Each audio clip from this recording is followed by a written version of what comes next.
Okay, with that, our video, I guess our video will come up in a second. Perfect. Okay, I'm going to call this meeting to order. This is the Wednesday, January 20th, 2021 regular meeting of the Scarborough, Maine Town Council. First order of business is the Pledge of Allegiance. I pledge allegiance to the flag of the United States of America and to the republic for which it stands, one nation, under God, indivisible, with liberty and justice for all. Next item is roll call. Tody? Councillor Cucci? Here. Councillor Gleisteen? Here. Councillor Anderson? Here. Councillor Katarina? Here. Councillor Johnson? Here. Councillor Hamel? Here. Chairman Johnson? Here. Thank you. Thank you. Next item is general public comments for anything that's not on the agenda. Is there anybody in the audience that would like to speak?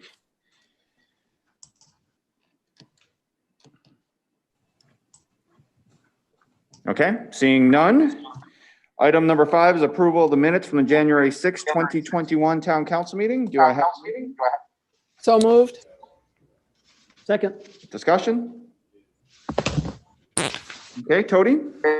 Councillor Clucci? Yes. Councillor Gleisteen? Yes. Councillor Anderson? Yes. Councillor Katarina? Yes. Councillor Johnson? Yes. Councillor Hamel? Yes. Chairman Johnson? Yes. That's unanimous. Thank you. Thank you. Item number 6 is adjustments to the agenda. I don't believe there's adjustments to the agenda. There are none. Item number 7 are treasurer's warrants. I signed those between the workshop and this meeting. Item number 8 is our town manager report. So Tom, I will hand it off to you, please. Thank you, Mr. Chairman. A couple of quick points of interest, I hope. Just to make you aware that staff is diligently working on further revisions to the comprehensive plan. We expect to turn a revised document back to you within the next several weeks.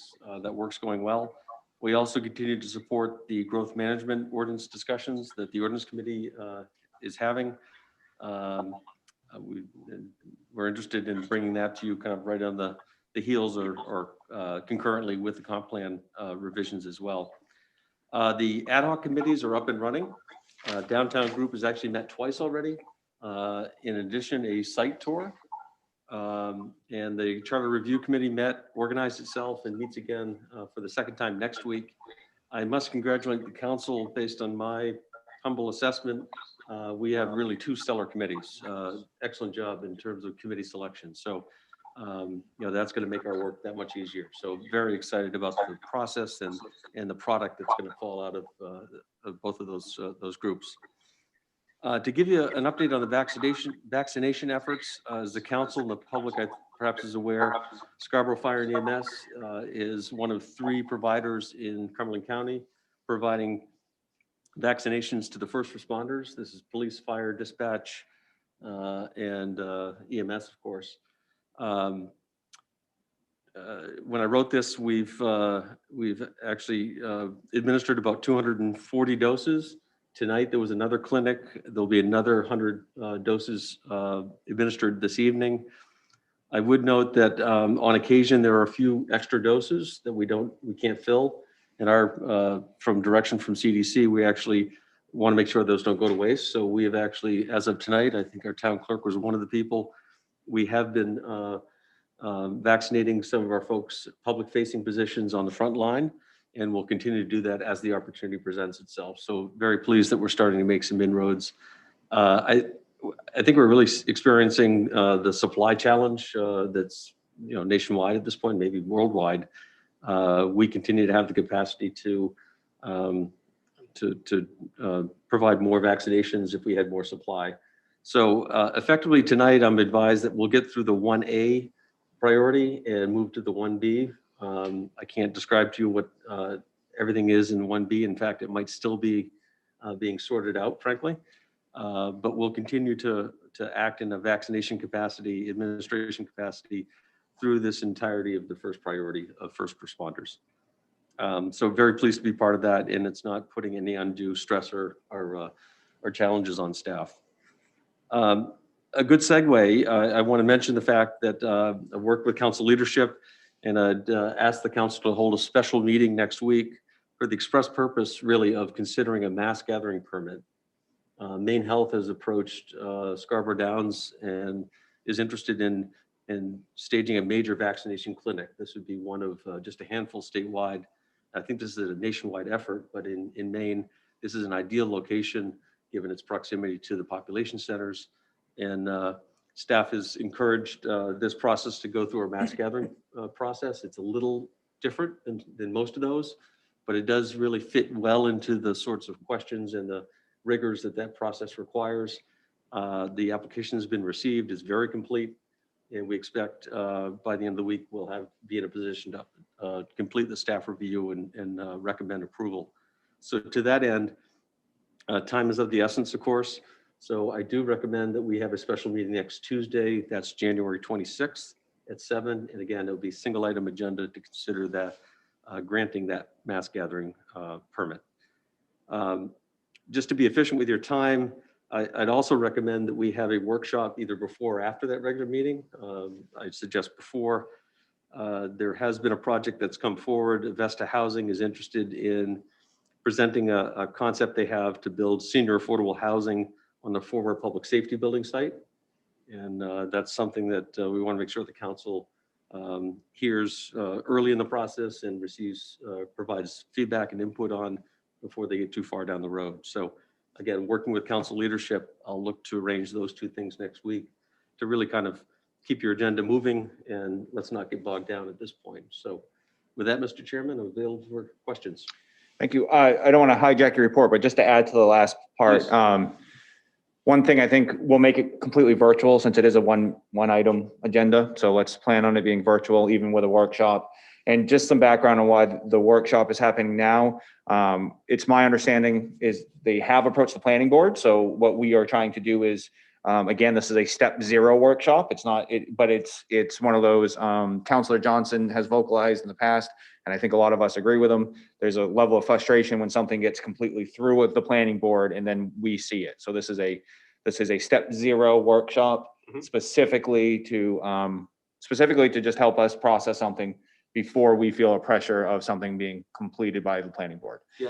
So I apologize to hijack it, but that was No, very true. I think in hindsight, they did get a bit ahead of themselves. They are separate concurrent review processes, but they fully expect and respect the fact that the council really deserves the right to see this in the first instance and provide some input before it goes any further.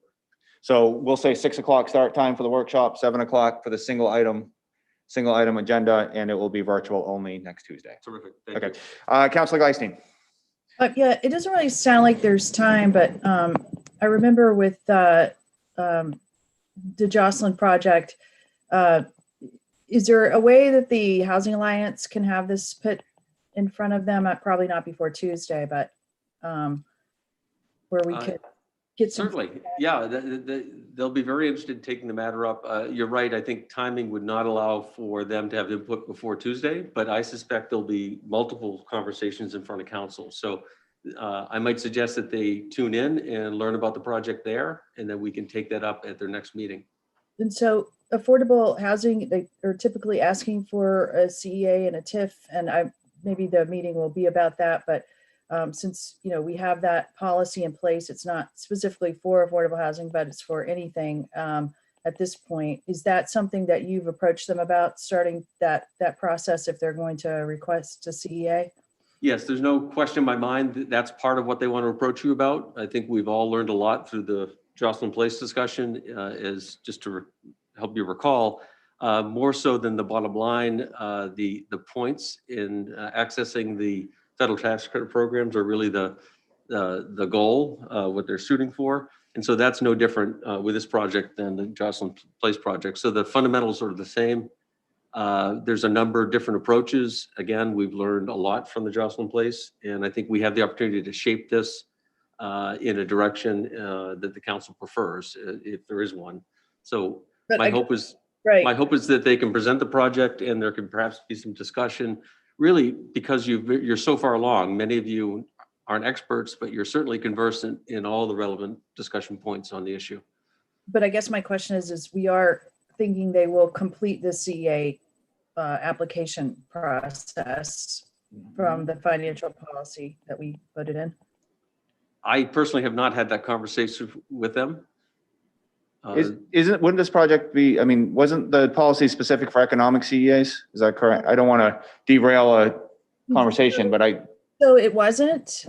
We've had discussions about that. We probably need one for affordable housing and for economic development, but we started with just one policy. So the thought was both would go through it to start. okay, yep. All right, good. Betsy, I think that's one of the things we can talk about the workshop. If we're going to require them to go through that policy, that's one of the things we could do. So, Sounds good. yeah. Okay, order number, I don't want to cut anybody off. I think we're good.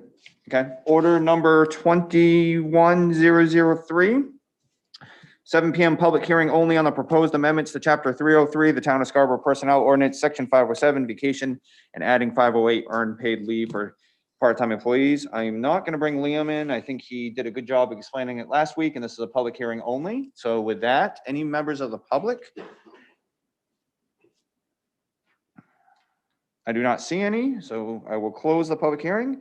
Order number 20 is order number 2106 is the second reading on the proposed amendment to chapter 405, the town of Scarborough zoning ordinance, section 20C, Crossroads Plan Development District, 1, basic standards, B, permitted uses, with second reading scheduled for Wednesday. I think that's, no, I'm just not going to say that part. And this is property owner initiated. Peter Mishu is in the audience. So before we put on the floor, public comment. And if anybody would like to speak from the public after Peter, just raise your hand in Zoom, please. Go ahead, Peter. Not too often I get to go to a microphone and raise it up, Yeah, just for the record. just use the step stool I provided for you there. Peter Michaud, yeah, thanks. Peter Michaud, Crossroads Holdings. We request to table the landowner initiated amendment to allow time to work on further changes to the proposal to address councilors' comments and concerns. Perhaps as a result of this, we can provide more information on the end users that specifically require this type use. Thank you for your consideration. Thank you. Peter, we typically need a date. It's probably best to set a date. Are you looking at, are your requests, can you give me a specific time frame if you got, I mean, we don't have to accept it, but can you give me a time frame? Based on what we know, mid-April. April? Yes, please. So I'm going to say second, if somebody offers it up, we'll say second meeting in April. Yes, please. Okay. Thank you. Any other public comments? Okay, with that, Tony, we need to put it on the floor, right? And regardless, so do I have a motion So moved. and a second? Second. Discussion? Counselor Clucci? Well, I'd like to make another motion that we table this, per the applicant's request, until April 21st, which will be the second meeting in April, so that we can continue to review, refine language, and maybe understand a little bit more about the proposed end user.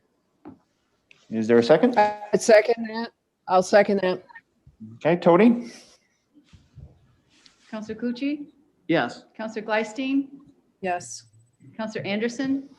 Yes. Counselor Katarina? Yes. Counselor Johnson? Yes. Counselor Hamel? yes, Chairman Johnson? Yes. It's unanimous. Thank you. Thank you. Order number 21005 is an act on the names posted to various committees and boards as recommended by Appointments and Negotiations Committee on January 6, 2021 Town Council meeting. Mr. Hamel, are you going to read us the list again? yeah. I mean, it's a second reading, so I think I should read them, right? Is that? I'm just gonna use the restroom. I'll be back. So go ahead. Board of Assessment Review, reappointing Christopher Herrick as full voting member, term to expire 2023. Coastal Waters and Harbor, reappoint Liam Erickson as full voting member, term to expire 2023. Appoint Kevin Ferry, first alternate, term expiring 2023. Community Services and Recreation Advisory Board, appoint Patricia Brigham as full voting member, term to expire 2023. Appoint Karen Shoup as first alternate, term to expire 2023. Conservation Commission, reappoint Suzanne Nixon as full voting member with term to expire 2023. Appoint Emily Springer as a full voting member to fill a term expire in 2021. Historic Preservation Implementation Committee, reappoint Craig Friedrich and Jessica Holbrook as full voting members, terms to expire 2023. Housing Alliance, reappoint Marjorie DeSantis as full voting member, term expiring 2023. Appoint Philip Dick LaRue Jr. as full voting member, term expiring 2023. Appoint Michaela Sargent as a full voting member, term to expire 2021. Long Range Planning Committee, reappoint Richard Chenet and Alan Paul as full voting members with terms to expire 2022. Appoint Peter Freilinger and Marvin Gates as full voting members with terms expiring 2023.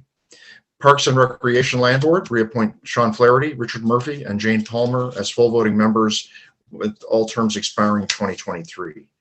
Personnel Appeals Board, reappoint Jennifer Beatty as a full voting member with a term to expire 2023.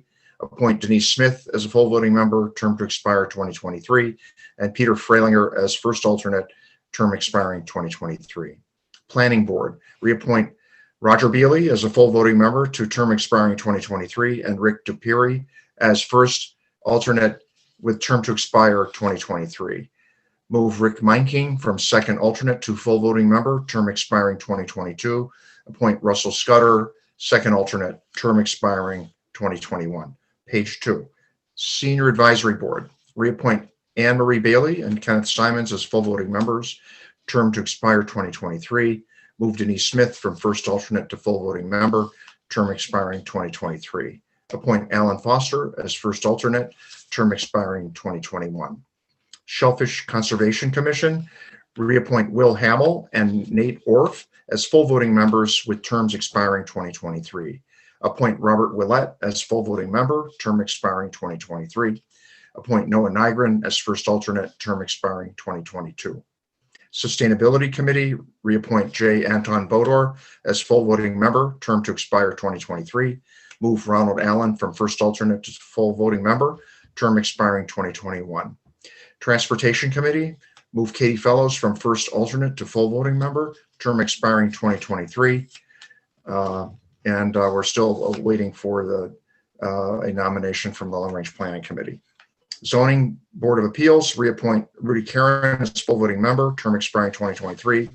Move Alton Chip Howe from first alternate to full voting member, term to expire 2022. Appoint Peter Freilinger as first alternate with a term to expire 2021, and Alan Foster as second alternate with a term to expire 2023.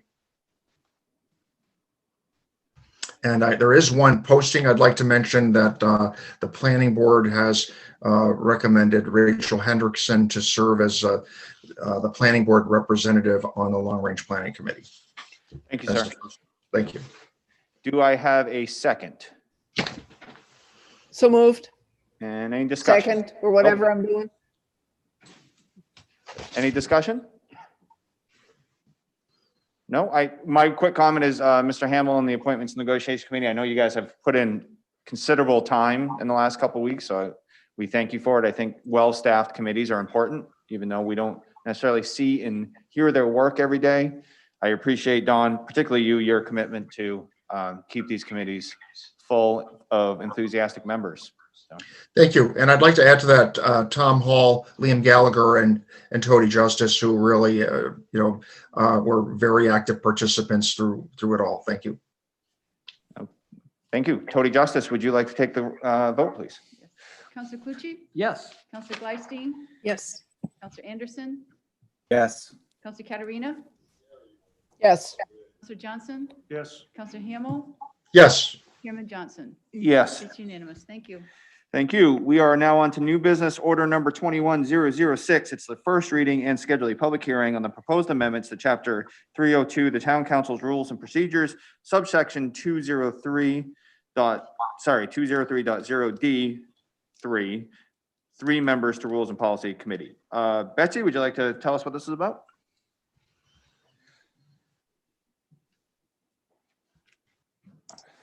Sorry, I'm muted.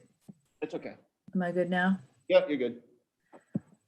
So this is just a little bit of a cleanup that is really in practice already happening. And that our website actually supports the structure of the Rules and Policy Committee, looking over everything under Chapter 101 and 302 and 302A. So this had already was being done in practice, and the committee members felt we should just clean it up, clean up the language in practicality, so that if there was ever a question, it would have been voted on by the council. So I'll just read it. It's from the Rules and Procedures Town Council Manual, which is Chapter 302. 203.0D3, members to the Rules and Policies Committee. The Rules and Policies Committee shall review existing and proposed town council adopted policies from Chapter 101, Rules and Procedures, Chapter 302, and committees and board rules and procedures, Chapter 302A, for consistency, relevance, and clarity, and ensure they are all in compliance with state law and town charter. All recommendations will be brought forward for approval by the town council. I'll just give a quick example. Last year, looking through the list, we kind of looked at the quote unquote smoking policy, which was actually more of a resolution than a policy. And it was a little bit out of compliance with state law. The question had come up related to whether or not, how it applied to marijuana. So that as a committee, we took a look at it, we passed over to ordinance, and ordinance put some things through. So, some things we bring forward, some things would go to other committees, but this is just really a cleaning up of this language. Thank you. I will take that as the motion. Is there a second? Second. Second. Any discussion? Okay, Tony? Counselor Clucci? Yes. Counselor Glystein? Yes. Counselor Anderson? Yes. Counselor Katarina? Yes. Counselor Johnson? Yes. Counselor Hamel? Yes. Chairman Johnson? Yes. That's unanimous. Thank you. Thank you. We are now on to order number 21007, act on the request from the fire chief to approve the updated emergency operations plan. Mr. Thurlow, does he want to give an introduction, or Tom, would you like to do it? That's up to you. Chief Thurlow is here if we need it. Perhaps I can give the introduction that may suffice. Every community is required to have its own, every community is required to have its own emergency operations plan. This plan becomes part of the county plan and then becomes part of the state plan. It's obviously important for all of these to be integrated, so we're in a position to respond to any disasters or emergencies. What's before you this evening is an update to our local plan. And this is really to make sure that we're in compliance with the federal requirements, state requirements, and county requirements. There are some very detailed information in kind of the appendices that we have not included here, contact information and the like. But this is a living document that has changed fairly frequently to kind of adjust to those conditions. And again, Chief Thurlow has a dual capacity. He's also our emergency management director, so he's the one that is ultimately responsible for this plan and the execution of the plan. Again, he's here if you wish to know more, but perhaps that introduction will suffice. Okay, thank you. Before I put it on the floor, does anybody have any questions for Tom or Chief Thurlow? Seeing none, are there any public comment? Okay, can I get a motion? So moved. Second. Discussion? Councilor Clucci? Yeah, I mean, I think it's worth pointing out, it's complicated. It's a complicated document, right? It's very, I don't know, military style is the right word, but it's intended to to create some structure when we have an emergency situation that comes up. I think it's relevant now, particularly that we've been under an emergency order at the state and federal level for quite some time. And if that was to be pushed to Scarborough, I think it's worth pointing out that it's Chief Thurlow under Tom's guidance that would do that. And then we obviously have oversight over Tom. So it tries to depoliticize an emergency situation in my mind. And I think there's a lot of wisdom in that. And there's always checks and balances where you can take it back, right? Through different mechanisms that we have or that Tom has as a town manager. So. Thank you. My only comment is we do all each have to individually sign this, so please at your own convenience, visit Tody within the next 48 hours, I think would be That'd ideal, nice. by the end of the Friday, week. By the end of the week would be. by the end of the week. So can I sign this copy or do we need an official copy? Well, we'll deal with that later. So we all need to sign it. That's my only comment. So Tody, would you like to call the vote? Counselor Cucci? Yes. Counselor Glystein? Yes. Counselor Anderson? Yes. Counselor Katarina? Yes. Counselor Johnson? Yes. Counselor Hamel? Yes. Chairman Johnson? Yes. That's unanimous. Thank you. Thanks, Tody. Order number 21008 is an act to authorize the town manager to execute the certification of local approval for nonprofit organizations, which will allow activities performed by Preble Street to be eligible to be funded by Emergency Solutions Grant Funds. So I'm going to let Tom tee it up, and then we can ask questions of Tom, or we have other guests in the audience that could help us too. So Tom, why don't you tell us, and then we'll go to Q&A with anybody in the audience. Great. There was a memorandum in your packet, public packet as well. I think you did a very good job of kind of explaining the background. I'll just paraphrase that for benefit of the public and those watching right now. I was approached, I think it was right before first of the year, so a couple weeks back, from Maine Housing. They're in the business of obviously dealing with housing challenges. There are particularly acute needs during the pandemic. Some of the most acute needs have to do with housing challenges. And so no doubt Maine Housing is the group that steps up and is funneling through a lot of federal dollars to help provide some of these solutions and responses. The proposal before us is kind of a dual purpose. It's to utilize a local hotel for a quarantine or isolation shelter. This is for folks that don't have the ability through homelessness or other household circumstance to properly quarantine and isolate themselves for the proper duration. Essentially, they'll be allocating one full floor, I believe the third floor, about 41 rooms for this purpose. The second purpose for the hotel would be for really an emergency homeless shelter. And that's about the remaining 2/3, 73 rooms or so. It's worth noting that Maine Housing has done this sort of thing very successfully elsewhere in the state over the course of the last 9 to 10 months for all the same reasons that exist today, frankly. I personally was very gratified and pleased to hear the partnership with Preble Street. Preble Street is a well-known local social service provider. They are in a position to provide full-time on-site kind of super staffing, including services and supervision.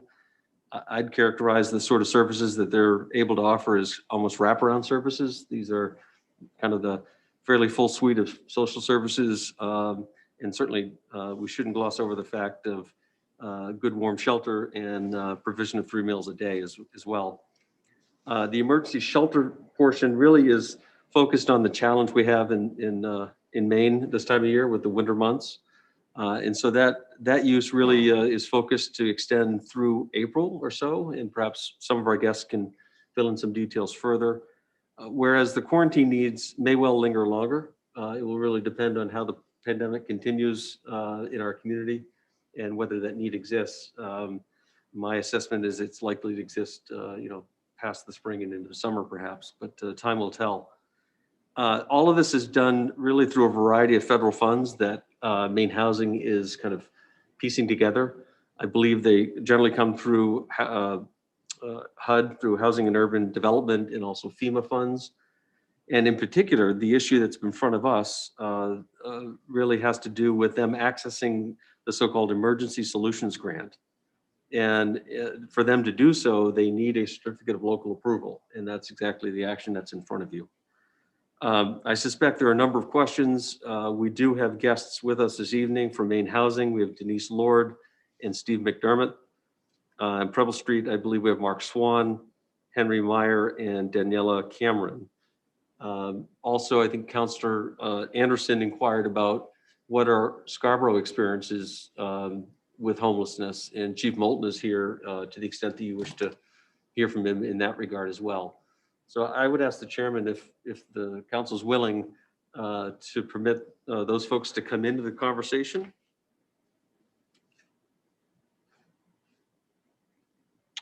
while he's doing that, perhaps I can field the first round of questions, or I'll do my best anyhow. So just housekeeping here, Denise, I just allowed you to talk. Daniela, you are allowed to talk. Henry, you are allowed to talk. Mark, Chief Thurlow, Robbie, everybody in the audience, actually. So there's no more public. You guys are all here with us. You can we can hear you. So with that, to Tom's point, are there any, we have the memo. It's a unique situation. Are there any points of clarity? Anybody have any questions? Counselor Gleisteen, and then Counselor Johnson. Yeah, so Tom, will this impact the local general assistance budget? To the extent that Scarborough residents find their way to this facility, there theoretically is eligibility for general assistance, yes. But for the majority of the clients and residents that will come to this facility, my expectation is there will be no responsibility for Scarborough in that regard. I did have a lengthy conversation with my colleagues from the city of Portland who confirmed that fact, and we've also talked to the state regarding that fact. So I'm very confident in saying that with the exception of Scarborough residents who become participants in these programs, there is no exposure based on the way this is set up. So these folks won't become Scarborough residents? Where will they vote? So it's a permanent, is it not a permanent address that they can register to vote and be like any other resident that lives in the town? That perhaps they may, but that's not necessarily a determinant of eligibility for general assistance. In fact, these are temporary placements, and state law provides very direct guidance that for a duration of, I believe, 6 months, the sending community, if you will, is responsible for general assistance. Oh, all right. Thank you. Good. Any other questions? Counselor Johnson, I'm sorry, you had a question. Yeah, just to recap my understanding, this is an agreement between Preble Street and an independent business, Fairfield Inn. Main Housing is the funding, and our local improvement opens up the opportunity for that funding. That's correct. Fair characterization. Okay, thank you. With one slight exception, I think Main Housing certainly is the funder, but they're also the organizer. They're the ones who line up Preble Street as the provider. So they really play a very active coordinating role and funding role. Okay. Thank you.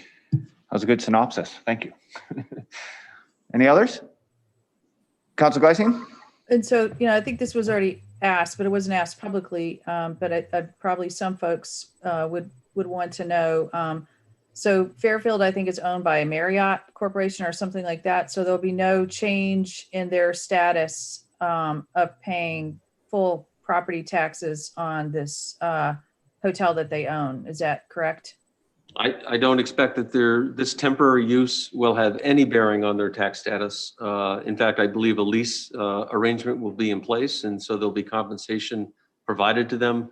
They're still a commercial enterprise in that regard. So is there any circumstance that you could think of where they could apply to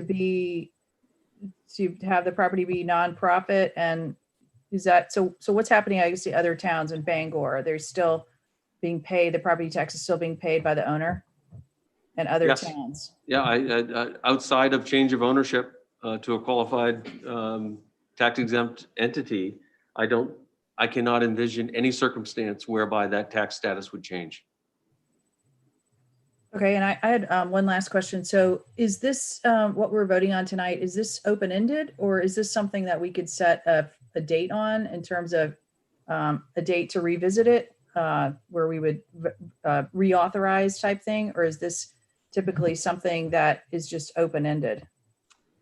Well, I would really look to Main Housing, but from my conversations, what I understand is that the emergency shelter part of things is far more certain. That's kind of weather focused. I think that end of April is a reasonable end date for that use. Again, whereas the pandemic's likely to linger into the spring, I think that need may continue beyond that. But I'll let Main Housing really speak further to those points. Steve or Denise? Good evening, Tom. Good evening, counselors, Counselor Glaystein. You can certainly write in, there's a place for comment on the municipal approval. And if you would like to write in that you would like to revisit this at a certain date, we are structuring the contracts with both the hotel and with Preble Street to end currently on April 30th. As Tom mentioned, there's likely a need for quarantine and isolation beyond that, but we are looking at the emergency shelter as an emergency response to reduction in emergency shelter beds over the winter in response to social distancing. Okay, that's quite helpful because, I think, from my standpoint, and I'm not sure if I need an amendment to do it, but, I would like to see it, put the date in of April 30th, and then it could come back in front of the council. And we can evaluate how how it's going, what you guys are doing, and just reauthorize as necessary.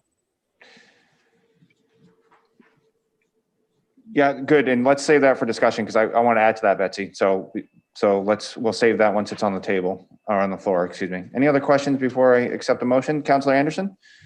Is the emergency shelter component specifically to deal with the overflow or capacity issues in Portland, and it's bringing Portland people to this location?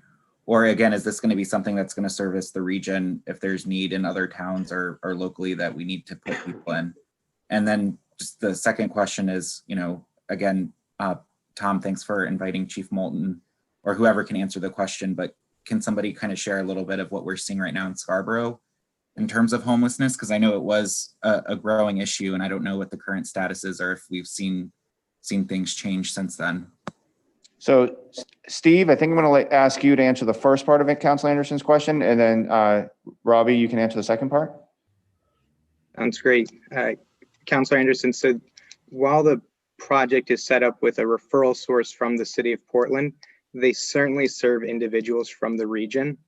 And we would be looking at we would not be looking at setting up a gatekeeping mechanism.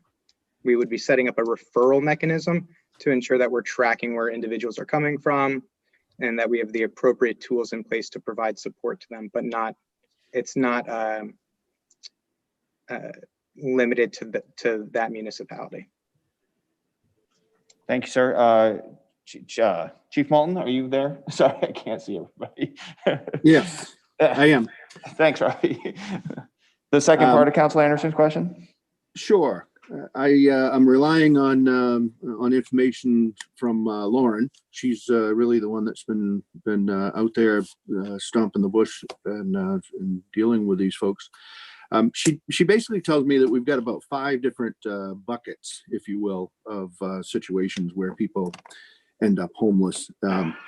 Some are folks during the warmer temperatures utilizing tents and things as a home and a way to sleep at night. As these temperatures have dropped, certainly we've been working with these individuals to try to get them into some low cost monthly or weekly housing. Some of these folks do have are on SSI or SSDI and do have some funds, but it's very low cost housing that isn't always available. As the barrier is that the hotels start to raise their prices or not have availability, and these individuals struggle with some of them with some significant unaddressed mental health issues, and the wait list for appropriate community support is currently 6 to 8 weeks.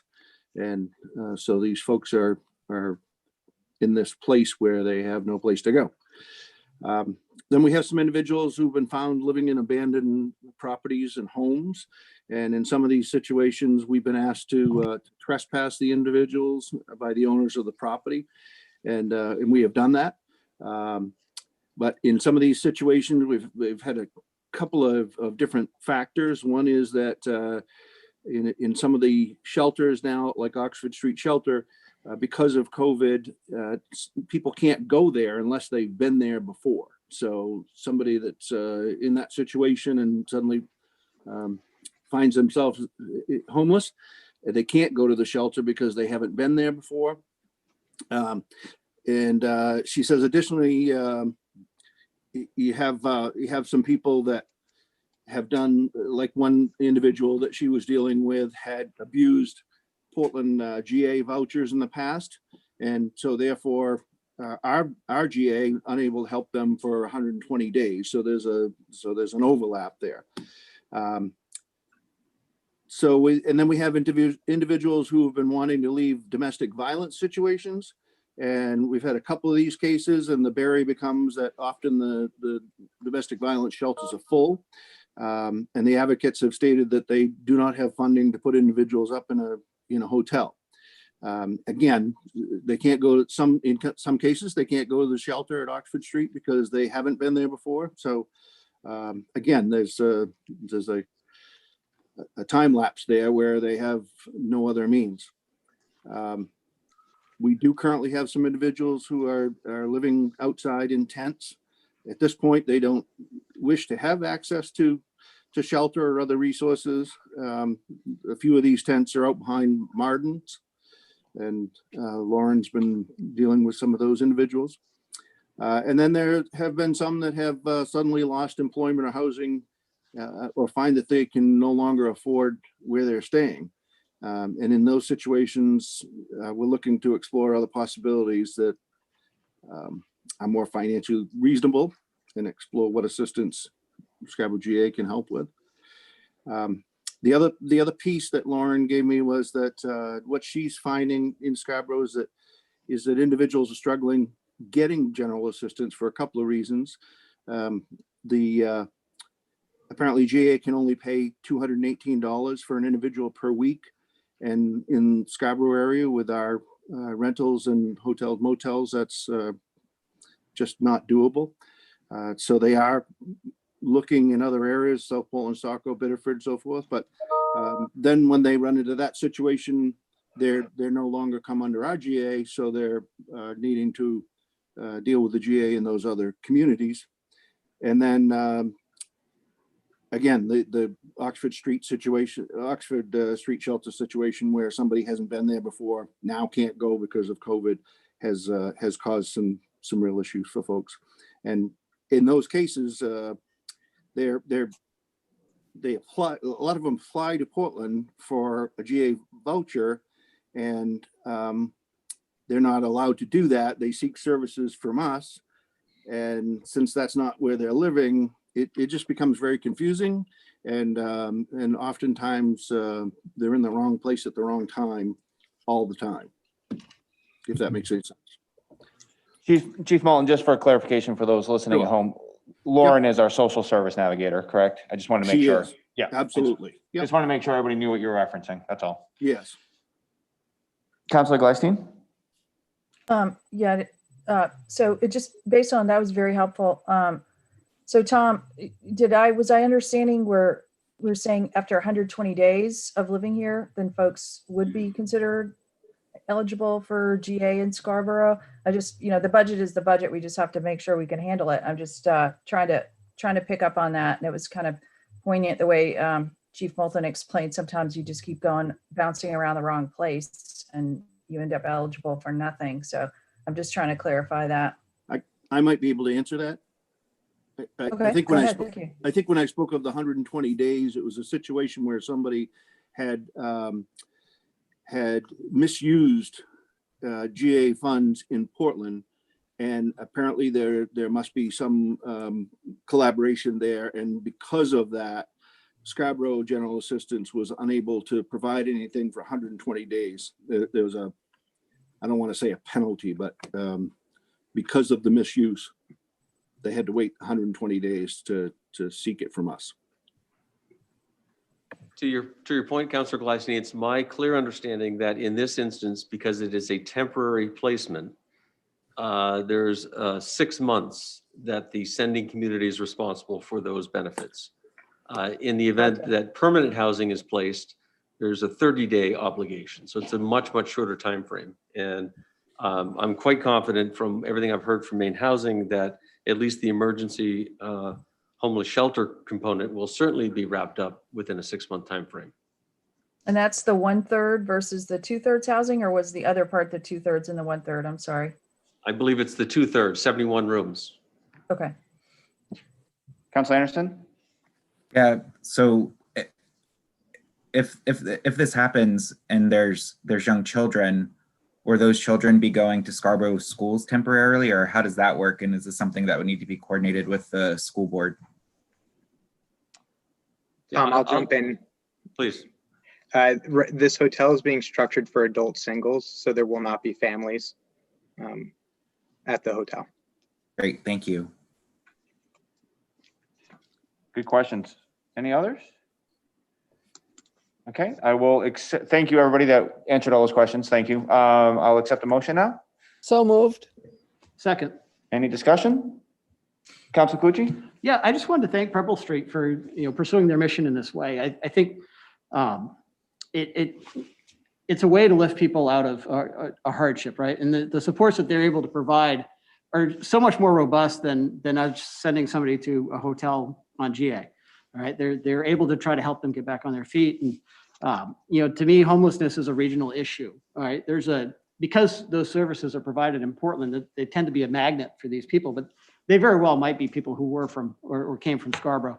So I think this is a service that we get out of in Scarborough very cheaply. It is something that we should be participating in more. And I think, this is we're not contributing much here. We're giving one of our property owners a chance to stay solvent while helping to solve a real dire problem in the area. So I wanted to thank you for bringing it forward to Maine Housing for all the work that you do. And it gave me an opportunity to brush up on, all the different nuances with it and HUD. And so I'm happy that we're able to support this. Councilor Katarina, then Councilor Hamel.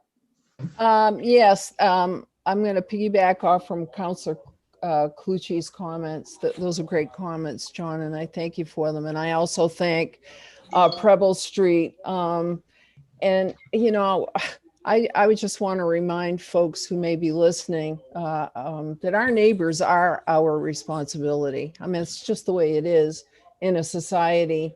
And quite frankly, in these times and circumstances, I would be very disappointed that if any Scarborough resident has an issue with us helping out with this regional problem. And when I say in these times and circumstances, I mean these times of COVID, these times of people losing their jobs. It's just an extraordinary time. And God forbid if any of us or you should ever not have a home. I've had family members who've been in that situation, and it's a horrible situation for someone to be in. And I know it sounds weird. I know some people are like, well, they choose it. Well, they do, but they don't, because there are overlying issues sometimes of mental health issues, substance abuse, whatever combined. So thank you very much for Preble Street, for you bringing this forward in Maine State Housing. And I certainly will support this wholeheartedly. Councilor Hamel? Thank you, Jim. I'm in favor of this, and I think it's a noble effort, and appreciate the folks at Maine Housing for organizing it, and the folks who've spoken this evening to help us understand it better. I think most people's reaction to this is to the request. The initial reaction is we need to do our part, and and I've heard several of my fellow councilors, express that sentiment, as well as town manager and others. Yet at the same time, it is important for us to ask questions. It may seem hard-hearted, but we're trying to understand the sustainability of the effort and the framework we're dealing with. So, I appreciate the spirit in which it was presented to us, but also the questions that we're asking to help us understand better what we can do and what we're able to do. And I'm just to repeat what Jean Marie said. We have friends and family also find themselves in these situations that are very desperate, and we're lucky to be able to leverage a resource like this in a private-public partnership. Thank you. Any others? Councilor Gleason, did you want to bring forward amendment about a review date of, or I don't want to move it forward without you mentioned it, so. I did, but I don't know. I'm sorry, I don't have the wording. Okay. Yep. No, that's fine. I mean, I don't think it'd be hard to add wording to say to review on, like, let's say May 15th, maybe, maybe Yeah, not right at April. or even into May. Yeah. Tony, can you offer up something, or do we need to?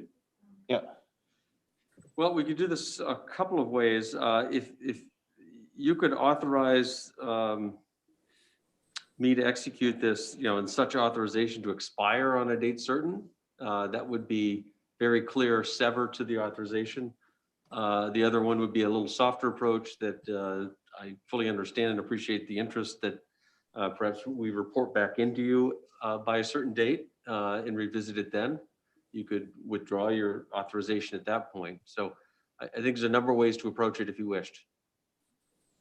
so I think I don't think we need, I guess I'm just offering it up myself here. I'd probably be okay with a soft review. I don't think we need to say revoke it. And I would like to do middle of May. That way, this project clearly is supposed to end at the end of April. So I would say to be reviewed at the second meeting in May, if necessary. Yeah, and if that's the approach, I don't think an amendment is required. I hear you loud and clear. I will report back to you. You can take further action at that point if you deem it necessary. Okay, I'm satisfied with that. You're filling out the paperwork, so I'm satisfied with that. Councilor Clucci? Yeah, I don't know if there's a practical effect to it. So they're going to use this authorization to go get the funding that they're looking to get to Right, for these right. contracts. Yep. And yeah, so Okay. I'd like an update to see how it went or how Yep. it went, and we can learn from it. Right. But I I'm don't okay. know that we need a specific. I'm okay with leaving it alone if Betsy is, so I don't, that satisfies me, so. Yeah, so it sounds like the second meeting in May, Tom's gonna bring back an update. Yes, be pleased And to. if, or maybe we could have an update the first meeting in May, and then if there is any kind of desire to make a change or something, then we could do that the second meeting in May. So maybe the second meeting in May is the target, but the first meeting in May, we could have an update on the progress or how it's gone. If there's been any impacts on residences or services, things like that. Yep, I agree. Let's go with that. You said it publicly. I agreed with it. Well, Yep, I have it. Go with that. Yep, okay. Tony? Counselor Clucci, Yes. Counselor Gleisteen, Yes, Counselor Anderson, Yes. Counselor Katerina, Yes, absolutely. Counselor Johnson, My mic broke, yes. Well, there it Counselor is. Hamel, Yes. and Chairman Johnson. Yes. That's unanimous. Thank you. Thank you Thank for all our guests in the audience. You may leave. Oh, Steve, you can say something if you like. Yep.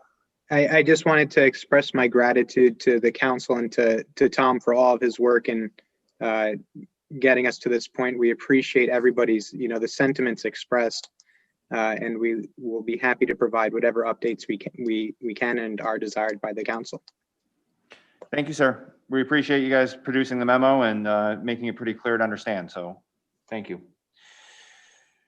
All right, item number 9 is non-action items. There are none. Item number 10 is standing and special committee reports and liaison reports. If you have one, please raise your hand. Counselor Katerina.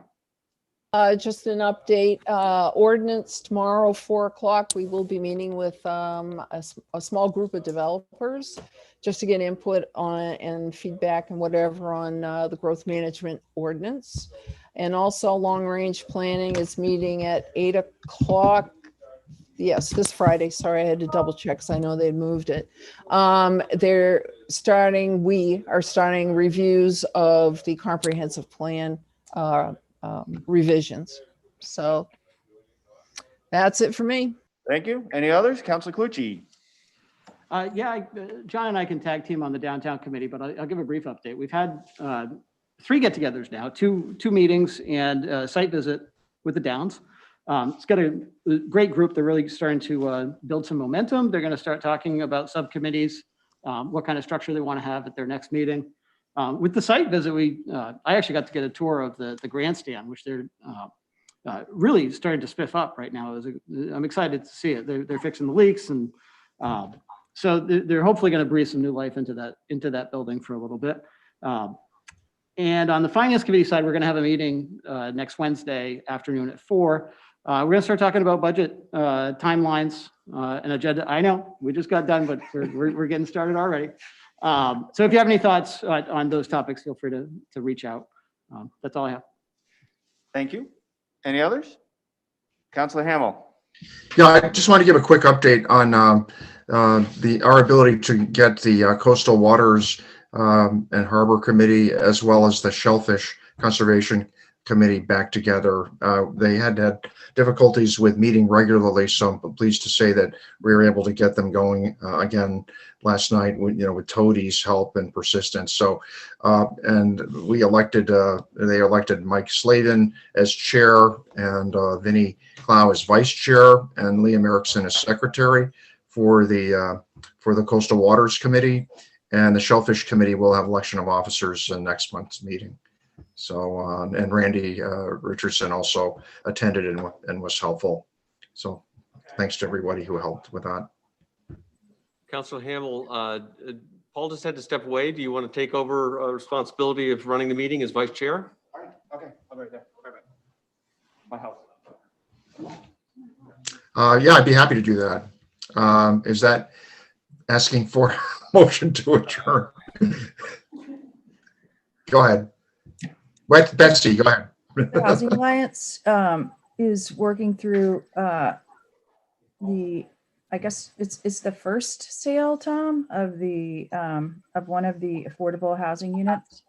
It's very complicated, and they're looking at the overall process, and right now it does not appear it needs to be tweaked too much, but there's a whole process that they won't have to go through every time, but the first few that come on that are sold of the affordable units that had something in their deed, they're looking at that process right now. So if anyone's interested in that, it's definitely worth watching the meeting or reaching out to someone on the committee to understand how that's working.